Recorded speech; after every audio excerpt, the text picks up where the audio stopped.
ونصلی علی رسولہ الکریم اما بعد۔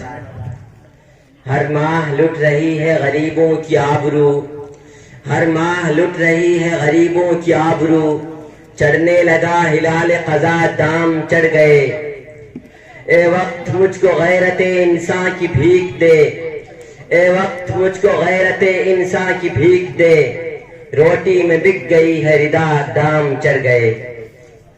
محترم سامعین اور مہمانان کرام، اس وقت ہم مرکز المعارف کے اس وسیع و عریض میدان میں وطن عزیز ہندوستان کے 72ویں یوم جمہوریہ کی تقریب کی نسبت سے جمع ہوئے ہیں۔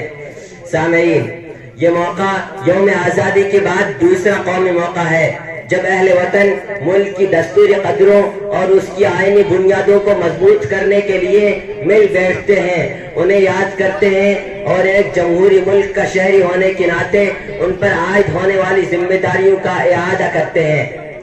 چنانچہ آج جب ہم اس دن کو منانے جا رہے ہیں تو ضروری ہے کہ ہم پیچھے مڑ کر دیکھیں کہ ملک کی 72 سال پرانی جمہوریت میں ہم نے کیا کھویا اور کیا پایا، اور ہماری یہ جمہوریت اپنے مستقبل کی طرف کس طرح دیکھ رہی ہے۔ سامعین کرام، کون نہیں جانتا کہ ہمارے قومی لیڈران اور قائدین نے انتہائی جد و جہد کے بعد اس ملک کے آئین کو ایک سیکولر اور جمہوری آئین بنایا، جس میں ہر شہری کو تمام بنیادی حقوق یکساں طور پر حاصل ہوں۔ یہاں ذات پات، رنگ و نسل، تہذیب و ثقافت کی بنیاد پر کوئی امتیازی سلوک نہ کیا جائے۔ تعلیم و روزگار اور صحت و انصاف جیسے تمام بنیادی حقوق پر ہر ایک کا یکساں حق ہو۔ مگر افسوس کہ پچھلے ایک عرصے سے ہمارے اس خوبصورت آئین کی قدروں کی دھجیاں اڑائی جا رہی ہیں۔ حکومت اپنی اکثریت کے نشے میں من مانے قوانین نافذ کر کے عوام کے مطالبات کو نظر انداز کر دیتی ہے۔ کبھی مذہبی منافرت میں حکومتی ہاتھ نظر آتے ہیں تو کہیں عدلیہ کی شفافیت پر سوال اٹھتے ہیں۔ آئین نے ملک کے ہر شہری کو تمام بنیادی حقوق دیے ہیں، مگر حکومت ملک کی سب سے بڑی اقلیت کو حق شہریت سے محروم کرنے کے در پہ ہے۔ تعلیم و تہذیب کا بھگوا کرن ہو رہا ہے۔ آئین ہند کے نسخے کھلے عام نظر آتش کیے جا رہے ہیں۔ بابا قوم مہاتما گاندھی کے پتلے کو سر عام گولی مار کر ان کے قاتل کو محب وطن باور کرایا جا رہا ہے۔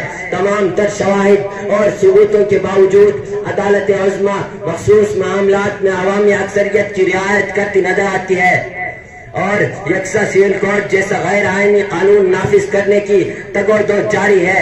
ایسے ماحول میں ہمیں جمہوریت کا جشن مناتے ہوئے یہ بھی یاد رکھنا ہوگا کہ یہ دن نہ صرف ہم سے یہ مطالبہ کرتا ہے کہ ہم اس کو منائیں، بلکہ اس کے تحفظ کی بھی فکر کریں، اس کی بقا و سالمیت کا انتظام کریں، اور اس کو درپیش خطرات کا قلع خانہ کریں، اور اس کو اکھاڑ پھینکنے کی کوششوں میں لگی ہوئی طاقتوں کو منہ توڑ جواب دیں۔ اس کے لیے ہمیں محض پرجوش نعروں، ولولہ انگیز تقریروں اور ترانوں ہی پر بس نہیں کرنا ہوگا، بلکہ بیدار بغضی کے ساتھ اپنے آئینی حقوق کا استعمال کرنا ہوگا۔ اور یہ یاد رکھنا ہوگا کہ دشمن صرف انگریز ہی نہیں تھا، خود دشمن پہلے سے یہاں ہے جو ہمیں دوسرے نمبر کا شہری بنانے کے لیے دن رات کی کوششوں میں مصروف ہے۔ کچھ اور بڑھ گئے ہیں اندھیرے تو کیا ہوا، کچھ اور بڑھ گئے ہیں اندھیرے تو کیا ہوا، مایوس تو نہیں ہے طلوع سحر سے ہم، وما علینا الا البلاغ۔